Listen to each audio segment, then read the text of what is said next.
Let's go over another email. This is a continuation from a previous email.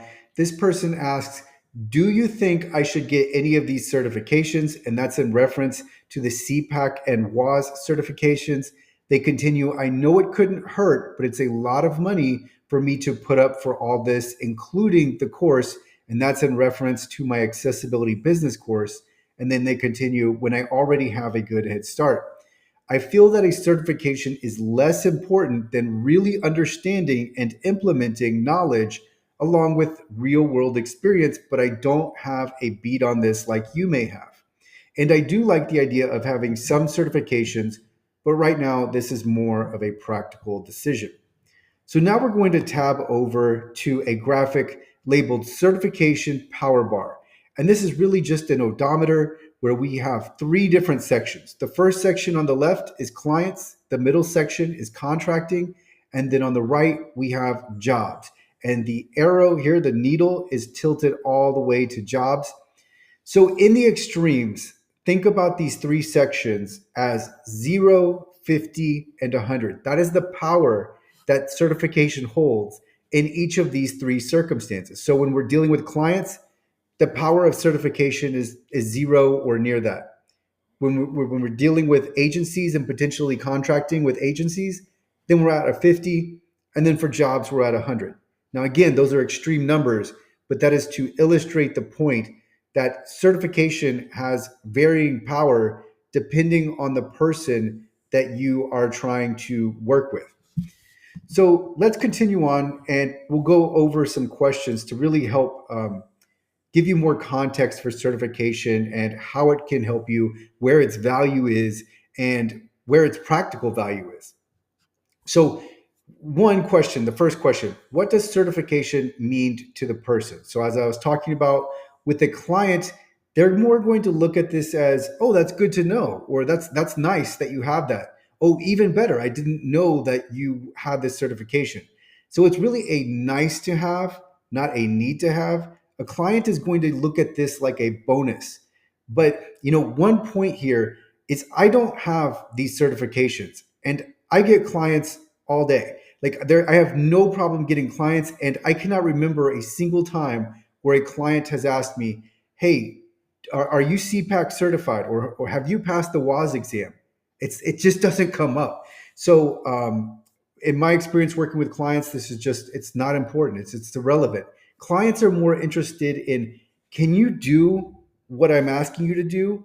Because that's really what I need. I don't need you to show me a certification. I need you to be able to competently complete this task that I need done. And then for agencies, so let's say that I was considering you as a potential contractor. With agencies, this is going to show, like if you have certification, it shows that you're more serious because you've gone through this formality. And that is something I would consider. It's not so much that you have the certification, it's that you've gone to the trouble to do this. So you're not just someone who's walked up off the street and decided, yeah, I'm interested in accessibility today. No, this is something that you've put in some time.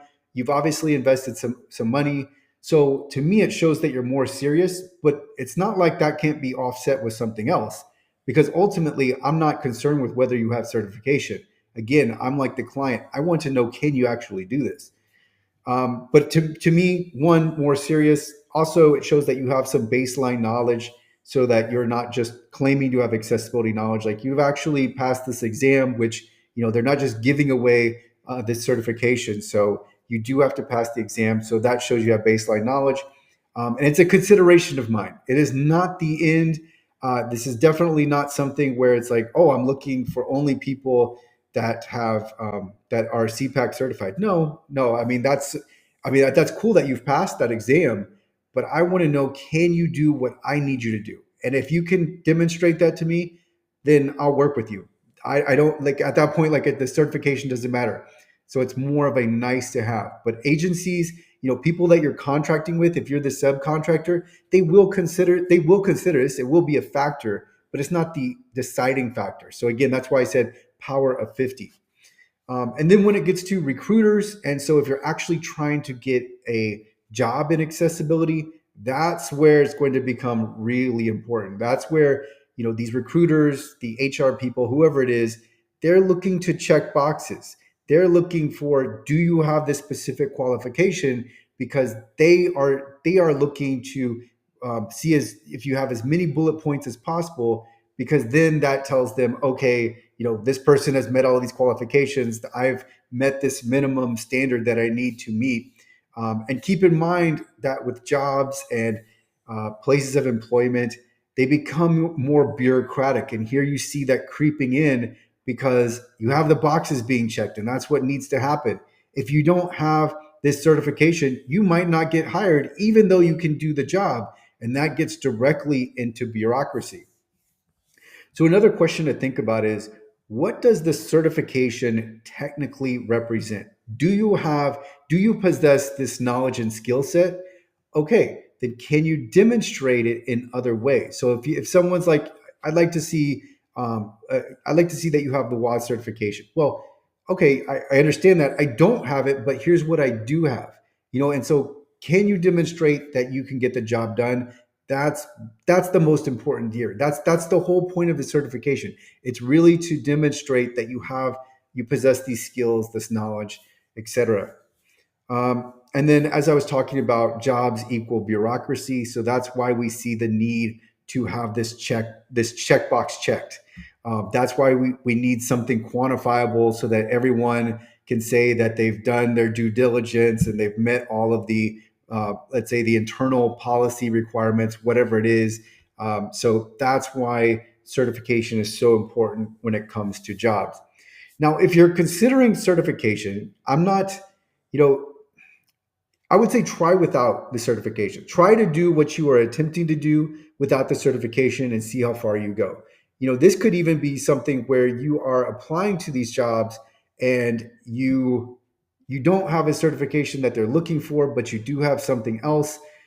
So you can possibly overcome a lack of certification because you have the equivalent, or you have something that would be far superior.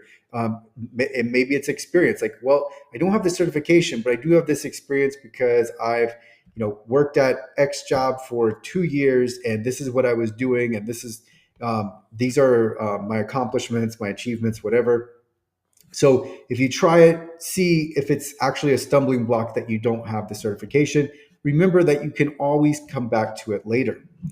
And then, so we're going to tab now to the IAAP website, which is accessibilityassociation.org, and just looking at, well, what exactly is the WAS exam or the WAS certification? Well, it stands for Web Accessibility Specialist.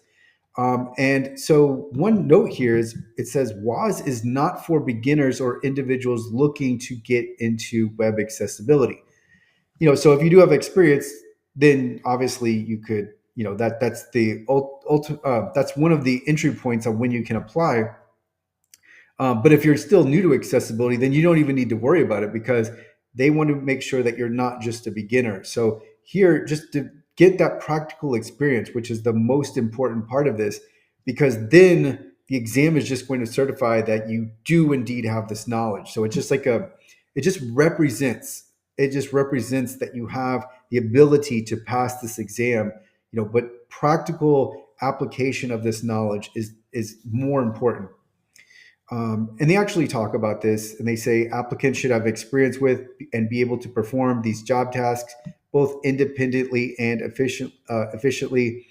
And so, yeah, and then one other section here, the value. So it has 2 bullet points. The WAS certification gives employers confidence that those who have earned WAS have intermediate technical accessibility knowledge and contextual experience to apply this knowledge. Proficiency includes the ability to understand and apply the technical elements, moving beyond familiarity to implementation.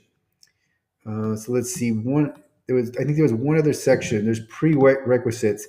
So the WAS is a technical professional certification that requires a minimum of 3 years of documented roles and responsibilities in web accessibility. Applicants will be asked to provide written explanations that illustrate their roles or responsibilities with first-person, ongoing, regular work in technical digital accessibility that reflect the WAS body of knowledge job tasks. So if you don't have 3 years of experience, you don't even need to worry about this exam. Like it shouldn't even, this isn't even really a question. Yes, you can probably, I think you can get into it if you are short of 3 years somehow. But the point here is that uh, you have to meet the prerequisites first. So, do you even meet the prerequisites? If you don't, I wouldn't even worry about it. Again, work on that practical knowledge, work with assistive technology, uh, learn the web content accessibility guidelines, start.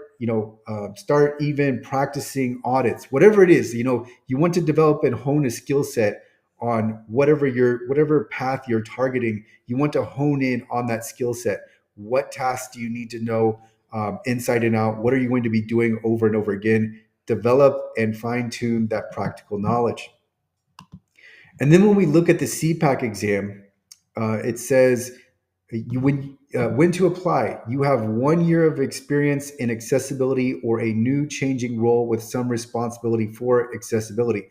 So again, if you're brand new, I wouldn't even think about the CPAC exam. They want you to have some experience before you even take it.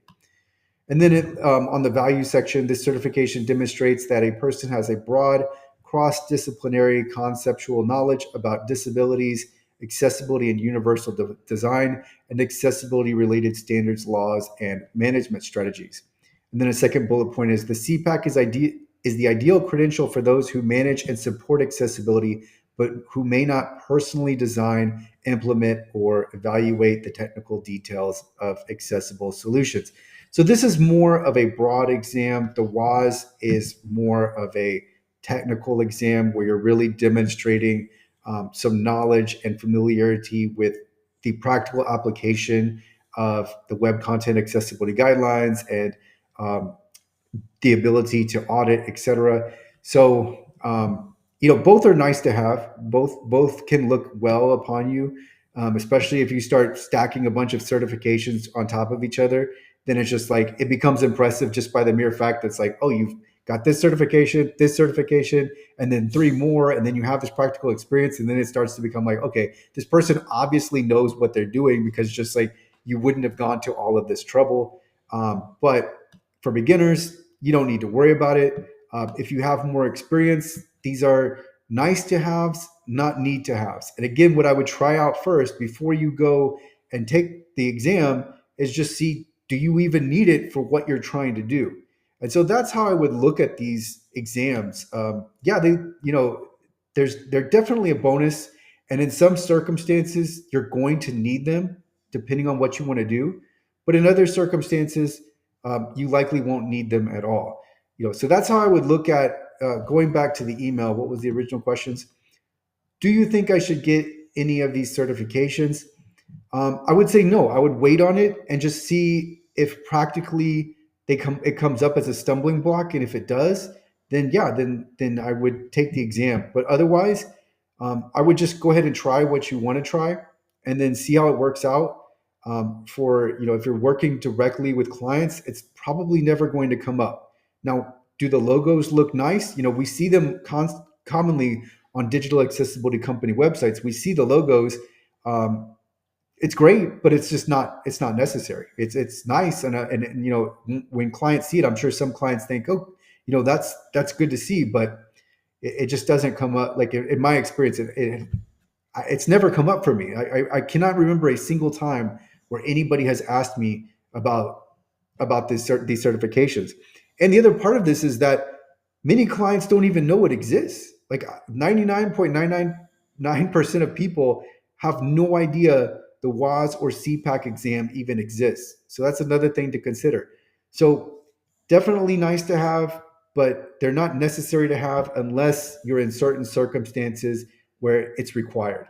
It's kind of like if you think about a doctor's, being a doctor, you have to have that licensure, or else you cannot practice medicine or whatever you're practicing. So, in certain circumstances, there is this threshold, and part of that threshold is that you have a certain credential.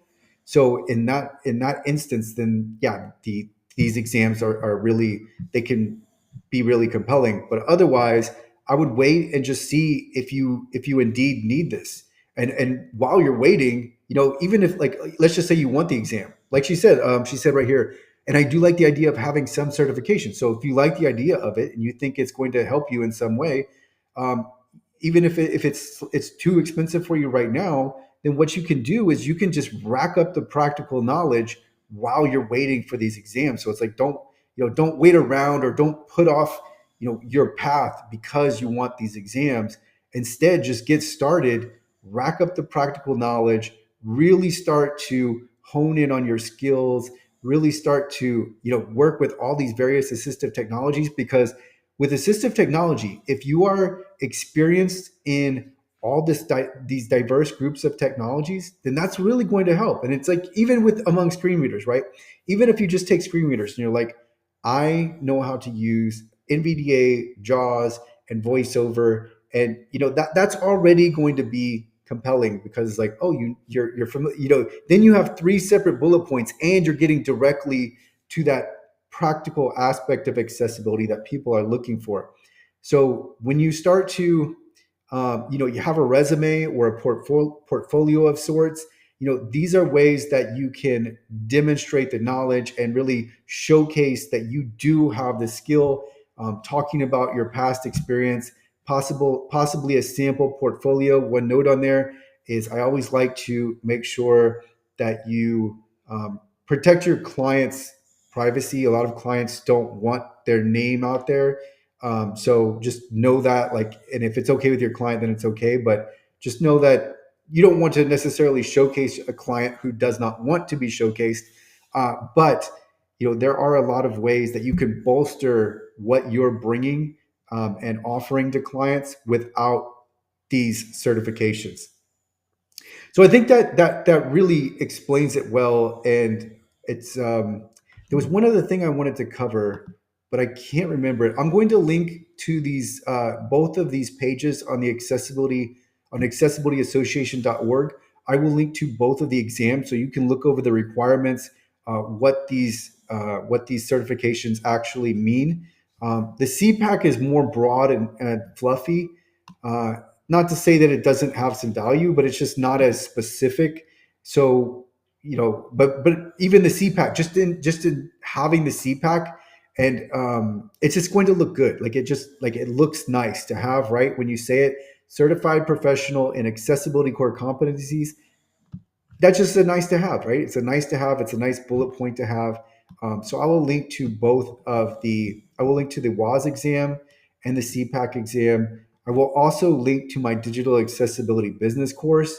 In this course, I really talk about my recommendations if you are starting your own course, not your own course, starting your own digital accessibility business, whether it's with consulting, whether you're creating a product, whether you are just auditing.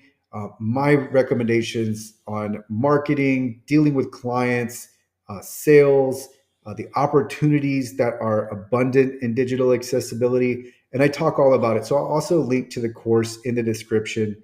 And I think that's it.